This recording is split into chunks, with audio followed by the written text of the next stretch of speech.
আসসালামু আলাইকুম ওয়া রাহমাতুল্লাহি ওয়া বারাকাতুহু। বিসমিল্লাহ ওয়ালহামদুলিল্লাহ ওয়াসসালাতু ওয়াসসালামু আলা রাসূলিল্লাহ ওয়া বা'দ। সুপ্রিয় দর্শক শ্রোতা, ঈদুল আজহার সমাগত, আর এই সময়ে মুসলিম উম্মার অন্যতম গুরুত্বপূর্ণ ইবাদা হলো কোরবানি। কোরবানি শুধু একটি আত্মত্যাগের ইবাদত নয়, বরং এর সাথে জড়িয়ে আছে সুনির্দিষ্ট কিছু মাসাইল বা বিধিবিধান, যা সঠিকভাবে জানা ও পালন করা প্রতিটি মুসলিমের জন্য অপরিহার্য। অনেক সময় অজ্ঞতা বা ভুল ব্যাখ্যার কারণে কোরবানির মাসাইল নিয়ে নানান বিভ্রান্তি তৈরি হয়, যা এই মহান ইবাদতের উদ্দেশ্যকে ব্যাহত করতে পারে। আজকের এই বিশেষ আলোচনা অনুষ্ঠানে আমরা কোরবানির বিভিন্ন মাসাইল নিয়ে বিস্তারিত আলোচনা করব, শরিয়ার আলোকে এর সঠিক দিক ও নির্দেশনা জানব এবং প্রচলিত ভুল ধারণাগুলো নিরসন করার চেষ্টা করব ইনশাআল্লাহ। আমাদের সাথে আছেন বিজ্ঞ আলোচক, যিনি কোরআন ও সুন্নাহর আলোকে কোরবানির মাসাইলগুলো আমাদের সামনে সুস্পষ্টভাবে তুলে ধরবেন ইনশাআল্লাহ। আজকের বিষয় মাসাইলে কোরবানি। সুপ্রিয় দর্শক শ্রোতা, কাছে দূরে বিশ্ব জুড়ে যে যেখানে আছেন সবাইকে স্বাগত জানাচ্ছি যমুনা টেলিভিশনের নিয়মিত আয়োজন in the name of Allah with B RB cables অনুষ্ঠানে। আপনাদের সাথে আছি আমি মোহাম্মদ হিদায়াতুল্লাহ। অনুষ্ঠানটি টিভি সেটের পাশাপাশি যমুনা টেলিভিশনের ফেসবুক পেজে সরাসরি সম্প্রচারিত হচ্ছে। দর্শক, আপনারাও যোগ দিতে পারেন আমাদের সাথে। আজকে সম্মানিত অতিথি হিসেবে আমাদের সাথে যুক্ত আছেন ফজিলত উস্তাদ শেখ মুফতি রেজা উল করিম আবরার হাফেজাহুল্লাহ, অনারেবল খতিব, দায়ী ও ইসলামিক স্কলার। আসসালামু আলাইকুম ওয়া রাহমাতুল্লাহ। আহলান ওয়া সাহলান শেখ। ওয়ালাইকুম আসসালাম ওয়া রাহমাতুল্লাহি ওয়া বারাকাতুহু। আমরা খুবই আনন্দিত যে আজকে যে গুরুত্বপূর্ণ মাসাইল নিয়ে আমরা আপনার কাছ থেকে জানতে চাইব, এবং আপনি সেই বিষয়ে বলা চলে একজন ইসলামিক স্কলার, পণ্ডিত। শুরুতে আপনি যদি আমাদেরকে বলতেন কোরবানি করার জন্য কি কি জরুরি আবশ্যকীয় বিষয় আছে, যেমন নিসাব থেকে শুরু করে কাদের উপর কোরবানি ওয়াজিব হয়ে থাকে, কোরবানির হুকুম আহকাম নিয়ে যদি শুরুতে কিছু কথা বলতেন প্লিজ। নাহমাদুহু ওয়া নুসাল্লি আলা রাসূলিহিল কারীম, আম্মা বা'দ। যমুনা টিভির সকল দর্শককে স্বাগত জানিয়ে আমি শুরু করছি। প্রথম যে কথা বলবো, কোরবানি এটি একটি ওয়াজিব বিধান। আল্লাহ তাআলা পবিত্র কোরআনে বলেছেন, ফাসাল্লি লিরাব্বিকা ওয়ানহার, আপনি কোরবানি করুন, আল্লাহ তাআলা নির্দেশ দিয়েছেন। ঠিক তেমনিভাবে রাসূলুল্লাহ সাল্লাল্লাহু আলাইহি ওয়াসাল্লামের যুগে এক সাহাবী নামাজের আগে কোরবানি করে ফেলেছিলেন। রাসূলুল্লাহ সাল্লাল্লাহু আলাইহি ওয়াসাল্লাম তখন বলেছেন, ফালিয়াদবাহ মাকানাহু উখরা, যে তোমার কোরবানি হয়নি, তুমি আরেকটি কোরবানি করো। যদি ওয়াজিব বিধান না হতো, রাসূলুল্লাহ সাল্লাল্লাহু আলাইহি ওয়াসাল্লাম কাজা করার কথা বলতেন না। এজন্য প্রথম কথা হলো, শাইখুল ইসলাম ইবনে তাইমিয়া রাহিমাহুল্লাহ সহ পৃথিবী বিখ্যাত ইসলামিক স্কলারগণের মতে কোরবানি হলো একটি ওয়াজিব বিধান। এবার প্রশ্ন হলো, কোরবানি কাদের উপর ওয়াজিব হয়? যারা নেসাব পরিমাণ সম্পদের মালিক, তাদের উপর কোরবানি ওয়াজিব হয়। এখানে একটু ব্যাখ্যা করার প্রয়োজন। আমরা জানি যাকাতও নেসাব পরিমাণ সম্পদের উপর হয়, কোরবানিও ওয়াজিব হয় নেসাব পরিমাণ সম্পদের উপর। কিন্তু যাকাতের নেসাব এবং কোরবানির নেসাবের মৌলিক দুটি পার্থক্য আছে। এক নম্বর পার্থক্য হলো, যাকাত নির্দিষ্ট কিছু জিনিসের উপর ওয়াজিব হয়, সেটা হলো আয-যাহাব, স্বর্ণ, আল ফিদ্দা, রূপা, টাকা, আল আমওয়ালুত তিজারিয়া, ব্যবসায়িক পণ্য। এই নির্দিষ্ট কিছু জিনিসের উপর যাকাত আসে। আর কোরবানির নেসাবের ক্ষেত্রে শুধু এই জিনিসগুলোই শর্ত না, বরং টাকা, স্বর্ণ, রূপা, ব্যবসায়িক পণ্য এবং মানুষের নিত্য প্রয়োজনীয়, আরবিতে যেটাকে বলা হাওয়াইজুল আসলিয়া, নিত্য প্রয়োজনীয় যে জিনিসগুলো আছে, এগুলার বাহিরে যত সম্পত্তি আছে সেটা যদি নেসাব পরিমাণ হয়। নেসাব হলো যেমন টাকা, টাকার কথা বললে আমাদের জন্য হিসাব সহজ হয়ে যাবে। 52.5 ভরি রূপার সমপরিমাণ টাকা। তাহলে 52.5 ভরি রূপার সমপরিমাণ টাকা কত হয়? আমাদের দেশে পাইকারি যে রূপার তাঁতিবাজারে আমরা যোগাযোগ করেছি। বর্তমানে তাঁতিবাজারে পাইকারি রূপার ভরি বিক্রি হচ্ছে 3400 টাকা, 3400 টাকা। সেই হিসাবে 52.5 ভরি রূপার দাম হয় 1,78,500 টাকা। অর্থাৎ কারো কাছে ঋণ বাদ দিয়ে স্বর্ণ, রূপা, টাকা, ব্যবসায়িক পণ্য অথবা নিজের মানে একান্ত প্রয়োজনীয় জিনিসগুলো ছাড়া বাকি যে সম্পত্তি আছে সব মিলিয়ে যদি 1,78,500 টাকার সমপরিমাণ হয়, তাহলে তার উপর কোরবানি ওয়াজিব হয়ে যাবে। জি। আর যাকাতের ক্ষেত্রে পুরো বছর থাকা শর্ত, আর কোরবানির ক্ষেত্রে পুরো বছর থাকা শর্ত না। জি। যদি জিলহজ মাসের 10 তারিখ, 11 তারিখ, 12 তারিখ সূর্যাস্তের এই 3 দিনের মধ্যে যদি সে এই সমপরিমাণ টাকার মালিক হয়, তাহলে তার উপর কোরবানি করা ওয়াজিব হয়ে যাবে। চমৎকার করে আপনি বলছিলেন শেখ। আমাদের সমাজে দেখা যায় কোরবানি অনেকেই আনুষ্ঠানিকতার জন্য করে থাকেন, যেমন স্ট্যাটাস, সামাজিক কি বলা হয়, তার যে নাম এবং খ্যাতি আছে সেটা বজায় রাখার জন্য, কিংবা নতুন করে বিয়ের সূত্রে আবদ্ধ হয়েছেন, ব্যয়ের মান ঠিক রাখার জন্য অনেকেই সামাজিক চাপে পড়ে কোরবানি করে থাকেন। এই কোরবানির বিধান আসলে কি? আমি প্রথম যে কথা বলবো, কোরবানি এটা একটা নিরেট ইবাদত। আল্লাহ তাআলা পবিত্র কোরআনে বলেছেন, লা ইয়ানালুল্লাহু লুহুমুহা ওয়ালা দিমাউহা ওয়ালাকিন ইয়ানালুহুত তাকওয়া মিনকুম। কোরবানির মাধ্যমে আল্লাহ তাআলা আমাদের তাকওয়া পরীক্ষা করেন। এজন্য কোরবানির মৌলিক উদ্দেশ্য হলো তাকওয়া। এখানে কেউ যদি নেশাব পরিমাণ সম্পদের মালিক হয়, তার উপরই কোরবানি আসবে। এখন কেউ নেশাব পরিমাণ মালের মালিক, কিন্তু দেখা যাচ্ছে সে ভিন্ন কোনো মানে ইবাদত না, ভিন্ন কোনো নিয়ত, যেমন আপনি যেটা বললেন যে সামাজিক চাপের কারণে অথবা তার মান সম্মান ঠিক রাখার কারণে বা অন্য কোনো কারণে, অর্থাৎ আল্লাহ তাআলার নৈকট্য লাভ ব্যতীত অন্য কোনো কারণে, অন্য কোনো নিয়তে কেউ যদি কোরবানি আদায় করে, তাহলে কিন্তু তার কোরবানি আদায় হবে না। এখানে যে বিষয়টা আছে, আমাদের দেশে অনেক মধ্যবিত্ত মানুষ আছেন, যারা আসলে কোরবানির নেশাব পরিমাণ সম্পদের মালিক না। কিন্তু দেখা যাচ্ছে সামাজিকভাবে মানুষ তাদেরকে খারাপ ভাববে অথবা মানুষ কি মনে করবে, এজন্য বাধ্য হয়ে তারা কোরবানি দেন। এটা হলো আমাদের সামাজিক একটা ব্যাধি। কারণ আমাদের একটা সমস্যা হলো, আমরা মানুষকে খুব ছোট করে দেখি। এজন্য দেখা যাচ্ছে তিনি তার সম্মান রক্ষার্থে, তার স্ট্যাটাস রক্ষা করতে তিনি অনেক সময় কোরবানি দিতে বাধ্য হন। এজন্য প্রথমত আমাদের ইবাদতের ক্ষেত্রে আমাদের সকলের মন মানসিকতা পরিবর্তন করা এটা দরকার, যে যার উপর ইবাদত ওয়াজিব হবে সে ইবাদত করবে, যার উপর ইবাদত ওয়াজিব না, আমি যদি সামাজিক কারণে অথবা আমার কথার কারণে, আমার কাজের কারণে সে যদি বাধ্য হয়ে তার উপর চাপ নেয়, তাহলে কিন্তু এটার একটা গুনার ভাগ কিন্তু আমার উপরও আসবে। এজন্য ইবাদতের ক্ষেত্রে মূল কথা হলো, এটা আল্লাহ তাআলা আমাদের উপর কি করেছেন? আবশ্যক করেছেন। আল্লাহ তাআলা যেহেতু আমাদের উপর আবশ্যক করেছেন যে না, সব পরিমাণ মালের অধিকারী হবে শুধু সেই কোরবানি করবে, এছাড়া কারো উপর কোরবানি ওয়াজিব হবে না। এজন্য যার উপর কোরবানি ওয়াজিব না, তাকে কোনোভাবে চাপ প্রয়োগ করে কোরবানি করা এটা আদৌ ঠিক হবে না। জি, আপনি চমৎকার করে বললেন শেখ। আরেকটি বিষয় আমাদের ক্লারিফিকেশন দরকার। সেক্ষেত্রে আপনি বললেন কাদের উপর কোরবানি ওয়াজিব। এবার আমরা জানবো কোন কোন পশু দিয়ে কোরবানি বৈধ এবং কোন পশু দিয়ে কোরবানি দিলে কোরবানি আদৌ জায়েজ হবে না, আর কোরবানির পশুর বয়সের বিষয়টাও যদি একটু তুলে ধরতেন প্লিজ। আমি একটু করে বলি, কোরবানির পশুর কোরবানি যেহেতু একটা ইবাদত, শরিয়ার পক্ষ থেকে সেটা নির্দিষ্ট করে দেওয়া হয়েছে। যেমন কোরবানি করা যাবে উট দিয়ে, কোরবানি করা যাবে মহিষ দিয়ে, কোরবানি করা যাবে গরু দিয়ে, কোরবানি করা যাবে ছাগল দিয়ে, কোরবানি করা যাবে ভেড়া দিয়ে, কোরবানি করা যাবে দুম্বা দিয়ে। এই যে ৬টা পশু আছে, এই ৬টা পশু দিয়ে কোরবানি করা যাবে। এই ৬টা পশুর বাহিরে অন্য কোনো প্রাণী, যেমন হরিণ বা আরো যত প্রাণী আছে, অন্য কোনো প্রাণী দিয়ে কোরবানি করা জায়েজ নাই। এই নির্দিষ্ট ৬টা প্রাণী দিয়ে কোরবানি করা যাবে। এর বাহিরে আপনি মনে করেন যদি কেউ হরিণ দিয়ে করতে চায়, মোরগ দিয়ে করতে চায়, এগুলো দিয়ে কোরবানি হবে না। এবার আমরা কোরবানির পশুর বয়স নিয়ে একটু কথা বলি। উটের ক্ষেত্রে কমসে কম ৫ বছর হতে হবে। ৫ বছরের থেকে যদি কম হয়, তাহলে সেই উট দিয়ে কি করা যাবে না? কোরবানি করা যাবে না। গরুর ক্ষেত্রে, মহিষের ক্ষেত্রে কমসে কম ২ বছর হতে হবে। যদি ২ বছরের কম হয়, তাহলে সেই গরু কিংবা মহিষ দিয়ে কোরবানি করা যাবে না। ছাগল, দুম্বা, ভেড়া এগুলোর ক্ষেত্রে শর্ত হলো কমসে কম এটার বয়স ১ বছর হতে হবে।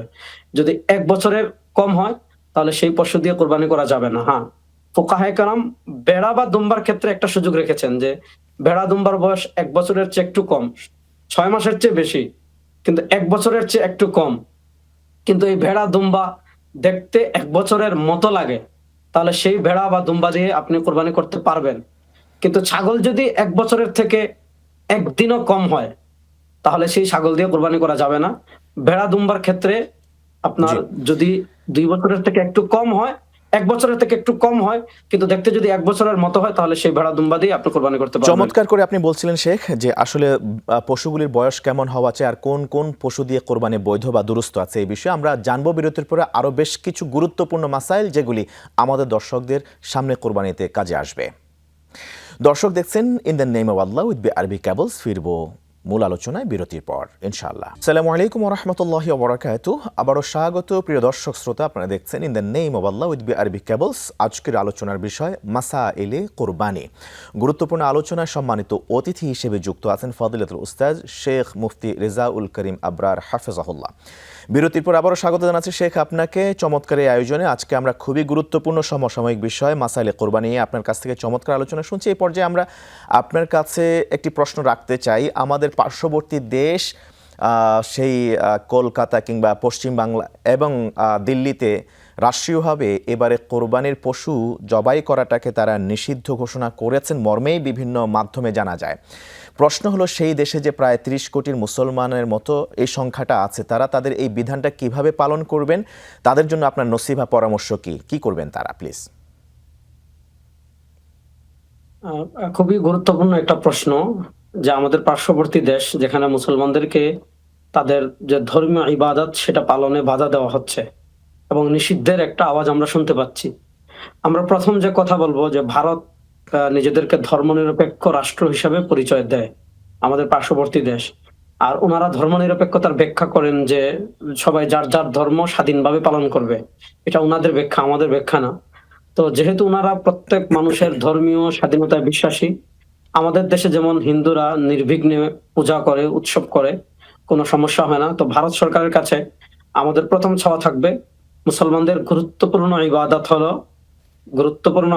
হলো আপনার ঈদুল আজহা, মুসলমানদের অন্যতম দুটি উৎসবের একটি উৎসব। আমাদের দেশে যেমন হিন্দুরা তাদের উৎসব ব্যাপকভাবে করে, সরকার তাদেরকে সেই সিস্টেম করে দেয়। আমরা তাদের কাছে ওই দাবি জানাবো, যাতে মুসলমানরা তাদের প্রাণের উৎসব, ধর্মীয় উৎসব মানে পরিপূর্ণ উৎসবের সাথে আনন্দের সাথে করতে পারে। ভারত সরকারের কর্তব্য হলো সেই সুযোগ করে দেওয়া। আর মুসলমানদের উদ্দেশ্যে আমাদের যে বার্তা থাকবে সেটা হলো, সংঘাত এড়িয়ে প্রশাসনিক লিয়াজু করে, যেহেতু সংবিধানে তাদেরকে অধিকার দিয়েছে তাদের ধর্ম পালন করা, সাংবিধানিক অধিকার মানে নিজেদের অধিকার আদায় করতে ধর্মীয় নেতৃবৃন্দের পরামর্শে তাদের দেশের জন্য যেটা কল্যাণ করে তাদের জন্য সেই সিদ্ধান্ত তারা গ্রহণ করা। আমরা এখান থেকে তাদের জন্য দোয়া, ভালোবাসা সবকিছুই তাদের জন্য থাকবে ইনশাআল্লাহ। চমৎকার করে আপনি বলেছেন। আশা করছি ইনশাআল্লাহ তাআলা আমাদের পার্শ্ববর্তী দেশের সরকার প্রধান বা সরকার তারা এই বিষয়টিকে আলোচনায় নেবেন এবং কনসিডার করবেন। আর শেখ, আমরা এরপরের আলোচনার দিকে যেতে চাই। শরিকে কোরবানির নানান মাসালা রয়েছে, নানান দিক থেকে। একটি পশুতে কতজন শরিক হতে পারে, এবং বিশেষ করে শরিকানায় 7 জনের কোনো একজনের যদি ইনকাম অথবা নিয়তে কোনো ত্রুটি বা গলত থাকে, সেক্ষেত্রে সবার কোরবানি নষ্ট হয়ে যাবে, এইরকম কিছু কথা ছড়ানো আছে। আসলে এর বিশুদ্ধ মাসালাটা কি একটু যদি তুলে ধরতেন, প্লিজ। জাযাকাল্লাহ শেখনা। অনেকগুলো গুরুত্বপূর্ণ কথা এসেছে। প্রথম কথা হলো শরিকি কুরবানি। রাসূলুল্লাহ সাল্লাল্লাহু আলাইহি ওয়াসাল্লামের যুগে সাহাবা একরাম জাবের রাদিয়াল্লাহু আনহু থেকে বর্ণনা এসেছে, হারনাল জাজুর আন সাবা ওয়াল বাকারা আন সাবা, অর্থাৎ উটে 7 জন শরিক হতেন এবং গরুতে 7 জন শরিক হতেন। এজন্য উট এবং গরু, মহিষ হলো গরুর হুকুমে, এগুলাতে শরিক হওয়া যায় 7 জন পর্যন্ত। কিন্তু দুম্বা, খাসি, তারপর হলো ভেড়া, এগুলাতে একজনই শরিক হতে পারবে, বেশি শরিক করা জায়েজ নেই। বাকি আরেকটা গুরুত্বপূর্ণ মাসালা হলো যে যারা শরিক হয়েছে তাদের আর্ন বা ইনকাম যদি হারাম হয়। এখানে দুটি মাসালা। একটা হলো যার পুরা ইনকামই হারাম, অর্থাৎ আপনি নিশ্চিতভাবে জানেন যে তার পুরা ইনকামই হারাম, তার হালাল কোনো ইনকামই নেই। তাহলে এটা যদি জানেন যে তার সব ইনকামই হারাম, তাহলে তাকে শরিকানা করা যাবে না, এবং তাকে শরিকানা করলে বাকিদের কুরবানি হবে না। এখন এমন আছে যে তার হালাল ইনকামও আছে, হারাম ইনকামও আছে। সে যেমন হালাল কামাই করে, হারামও কামাই করে।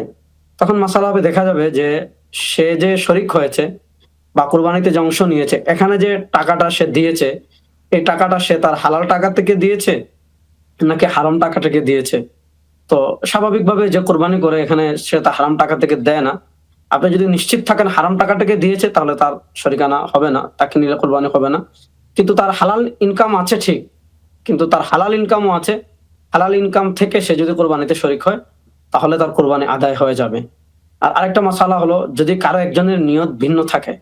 দেখেন আমাদের দেশে একটা ভুল কথা আছে, সেটা হলো মানে গরুর গোশত খাওয়ার কথা অন্তরে থাকলেই কোরবানি হবে না, ব্যাপারটা এমন না। মাসালা হলো যে সে কুরবানির নিয়তে শরিকই হয় নাই, তার নিয়তে কুরবানিই নাই। তার নিয়তে মনে করেন রাস্তায় কেউ গরু জবাই করেছে, এখানে যেমন টাকা দিয়ে সে গোশত আনে, এরকম জাস্ট তার নিয়তি হলো গোশত খাওয়ার জন্য আনা। এরকম যদি কেউ হয় তাহলে তারকে শরিক করলে বাকিদের কোরবানি হবে না। কিন্তু সে যখন টাকাটা দিয়েছে, যখন পশু কেনা হয়েছে, যখন কোরবানি করা হয়েছে, তার নিয়ত হলো পরিপূর্ণ কোরবানি, কিন্তু সাথে অন্তরে এই কথা ছিল যে কোরবানি করলে তো আমি গোশত পাবো, গোশত খাবো, পরিবারকে নিয়ে গোশত খাবো, এটাতে কোনো সমস্যা নাই। এটার কারণে কোরবানিও নষ্ট হবে না, বাকিদের কোরবানিতেও কোনো সমস্যা হবে না। এখানে মূল সমস্যাটা হলো যদি কোরবানি না থাকে, তখন মাসালাটায় সমস্যা। জি, অনেক ধন্যবাদ শেখ। আমাদের হাতে আরও বেশ কিছু গুরুত্বপূর্ণ প্রশ্ন আছে যেগুলোর ছোট ছোট করে জবাব জানতে চাইবো ইনশাআল্লাহ তাআলা, তা একটা বিরতির পর। দর্শক দেখছেন in the name of Allah with আরবি কেবলস। ফিরছি খুব শীঘ্রই, সাথেই থাকুন। আসসালামু আলাইকুম ওয়া রাহমাতুল্লাহি ওয়া বারাকাতুহু। স্বাগত আরও একবারের মতো প্রিয় দর্শক শ্রোতা, আপনারা দেখছেন in the name of Allah with আরবি কেবলস। আজকের বিষয় মাসাইল কুরবানি। গুরুত্বপূর্ণ আলোচনায় সাথে অতিথি হিসেবে আছেন ফজিলাতুল শেখ মুফতি রেদাউল করিম আবরার হাফেজাহুল্লাহ। স্বাগত শেখ। বিরতির পর আপনাকে আর একবার মতো আমরা শরিকানায় কোরবানি প্রসঙ্গে যখন আলোচনা করছি, আরও একটি প্রশ্ন থেকে যায় সেখানে। অনেকেই কোরবানির সাথে আকিকা দিতে চান, অল্প কথা যদি বলতেন তার শারীরিক বিধান। প্রথম কথা হলো, কোরবানি একটি ইবাদত, আকিকা একটি ইবাদত, দুটো আলাদা করে করাই ভালো। এখন প্রশ্ন হলো, যদি কেউ কোরবানির সাথে কেউ আকিকা করতে চায় তাহলে আকিকা আদায় হবে কি না। এক্ষেত্রে ইমাম আবু বকর জাসসাস রহিমাল্লাহ থেকে শুরু করে আল্লামা ইবনে আবিদিন শামী রহিমাল্লাহ তার ফতোয়ায়ে শামী পর্যন্ত, ইমাম আবু বকর জাসসাস তার শরহ মুখতাসারে তাহাবি থেকে শুরু করে আল্লামা ইবনে আবিদিন শামী রহিমাল্লাহ তার ফতোয়ায়ে শামী পর্যন্ত, তারা সকল ফুকাহায়ে কেরাম এই ব্যাপারে ফতোয়া দিয়েছেন যে যেহেতু ইবাদত আকিকা দুটা একই ধাঁচের ইবাদত, দুটা একই সিস্টেমের ইবাদত, এজন্য কেউ যদি কোরবানির সাথে আকিকার একটা অংশ দেয় আকিকা আদায় হয়ে যাবে। কিন্তু যেহেতু দুইটা ভিন্ন ইবাদত, আলাদা করা উত্তম। বাকি যদি একসাথে করে আকিকা আদায় হয়ে যাবে, কোনো সমস্যা নেই। চমৎকার করে আপনি মূল মেসেজটা দিয়েছেন, ধন্যবাদ জানাচ্ছি। এবার আসবো আমরা গোশত বন্টন পদ্ধতি এবং নিয়ম কানুন নিয়ে। গোশত বন্টনের ক্ষেত্রে আমরা দুই ধরনের আলোচনা চাইবো আপনার কাছ থেকে। প্রথমত হলো শরিকানায় যারা কোরবানিতে অংশগ্রহণ করেন তাদের গোশত বন্টনের পদ্ধতি কেমন হবে, এবং সেখান থেকে আবার অন্যদের মাঝে বন্টনের যে নিয়ম প্রথা আছে 3 ভাগ করা কিংবা না করা, এই বিষয়টিও যদি একটু তুলে ধরতেন আপনার আলোচনায় প্লিজ। জাযাকাল্লাহ শেখুনা। প্রথম যে কথা বলবো, যদি কোরবানি শরিকানা হয়, অর্থাৎ একটা পশুতে কয়েকজন মিলে কোরবানি দেয়, তাহলে আমাদের দেশে অনেক জায়গায় আছে যে অনুমান করে গোশত ভাগ করে দেয়, যে 7 শরিক অনুমান করে নিয়ে নেই, অনুমান করে গোশত ভাগ করা হারাম। এক্ষেত্রে ভাগ কেমনে হবে? এখানে আরেকটা মাসালা বলে আরো সহজ হবে। কমসে কম 1 ভাগ হতে হবে, 1 ভাগের কম কোনো শরিক হতে পারবে না। যেহেতু একটা গরুতে সর্বোচ্চ 7 জন শরিক হতে পারে, কোরবানির গোশতকে একদম দাঁড়িপাল্লা দিয়ে ওজন করে প্রথমে 7 ভাগ করা হবে। তারপর যার যত ভাগ আছে, কেউ যদি 1 ভাগ হয় সে 1 ভাগ নিয়ে যাবে, কেউ যদি 3টা অংশ হয় 3 অংশ নিয়ে যাবে, কারো যদি 4 অংশ হয় 4 অংশ নিয়ে যাবে। এভাবে মানে একদম পরিপূর্ণ দাঁড়িপাল্লা দিয়ে ওজন করে আপনাকে গোশত ভাগ করে নিয়ে যেতে হবে। ক্ষেত্রে অনুমান করে কম বেশি করে শরিকানা নিজেদের মতো করে ভাগযোগ করে নেওয়া ইসলাম শরিয়ায় জায়েজ নেই। আর পরের যে প্রসঙ্গটা আসছে, যেটা হলো যে আমাদের দেশে সাধারণত আমরা কোরবানির গোশত পাওয়ার পর একটা কথা আছে যে কোরবানির গোশতকে 3 ভাগ করতে হয়। এখানে আসলে আমরা যেটা পাই সেটা হলো, কোরবানির গোশত কিছু খাওয়া, কিছু আত্মীয় স্বজনকে দেওয়া, কিছু দরিদ্রকে দেওয়া। অর্থাৎ কোরবানির গোশত এমন যেন না হয় যে পুরোটাই আমি আমার ফ্রিজে রেখে দিলাম আর কাউকে কিছু দিলাম না, কেউ কোনো অংশ পেল না, এমন যেন না হয়। এখানে একটা মাসালা হলো, কোরবানির গোশত খাওয়া হালাল। আপনি চাইলে পুরোটাও খেতে পারেন, আপনি চাইলে পুরোটাও দিতে পারেন, আপনি চাইলে পুরো বছরও খেতে পারেন, আপনি চাইলে একদিনও খেতে পারেন। এটা হলো মাসালা, আপনি রাখতে পারেন। কিন্তু শরিয়া এক্ষেত্রে আমাদেরকে যেটা উৎসাহিত করেছে যে কোরবানি যেহেতু এটা আল্লাহ তাআলার পক্ষ থেকে পুরা মুসলিম জাতিকে জিয়াফত মানে দাওয়াত করা হয়েছে, তো আপনার সামর্থ্য আছে, আল্লাহ তাআলা আপনাকে কোরবানি করার তৌফিক দিয়েছেন, আরেকজনের সামর্থ্য নাই, তৌফিক আল্লাহ তাআলা তাকে দেন নাই, এজন্য আপনার গোশতের অংশ যেন সে যেন পায়, এজন্য 3 ভাগ করতেই হবে, এটা আবশ্যক না। বাকি আমরা যেটা বলি যে কোরবানি মানে যেটা আপনিও খাবেন, দরিদ্রদেরকে দিবেন, আপনি আত্মীয় স্বজনকে দিবেন, মানে সবাই যেন পায়, এটা হলো মূল কথা। 3 ভাগই করতে হবে, এটা আবশ্যক কিছু না। জি, অনেক ধন্যবাদ জানাচ্ছি আপনাকে। অল্প সময়ের মধ্যে খুবই গুরুত্বপূর্ণ আমাদের দর্শকদের চাওয়া অনুযায়ী বেশ কিছু প্রশ্নের সহজ সমাধান দিয়েছেন, জাযাকুল্লাহ খাইর। সুপ্রিয় দর্শকবৃন্দ, আমাদের আজকের আলোচনা থেকে আমরা কোরবানির বিভিন্ন মাসাইল সম্পর্কে সুস্পষ্ট ধারণা লাভ করতে পারলাম আশা করছি। কোরবানি একটি মহান ইবাদত, যার প্রতিটি ধাপে রয়েছে মহান আল্লাহর সন্তুষ্টি অর্জনের সুবর্ণ সুযোগ। শরিয়ার বিধিবিধান সঠিকভাবে জেনে ও মেনে কোরবানি আদায় করা আমাদের সকলের কর্তব্য। আমরা আশা করি আজকের এই আলোচনা আপনাদের কোরবানির মাসাইল সম্পর্কে বিদ্যমান সকল প্রশ্ন ও বিভ্রান্তি দূর করতে সহায়ক হবে এবং আপনারা পূর্ণ সওয়াবের আশায় সঠিক রাস্তায় এবং পন্থায় কোরবানি সম্পন্ন করতে পারবেন ইনশাআল্লাহ তাআলা। আমাদের সাথে থাকার জন্য আবারও অসংখ্য ধন্যবাদ জানাচ্ছি। এই প্রত্যাশা in the name of Allah with আরবি কেবলসের পরবর্তী পর্ব দেখার আবেদন জানিয়ে আজকের মতো এখানে শেষ করছি। ওয়াসসালামু আলাইকুম ওয়া রাহমাতুল্লাহি ওয়া বারাকাতুহু।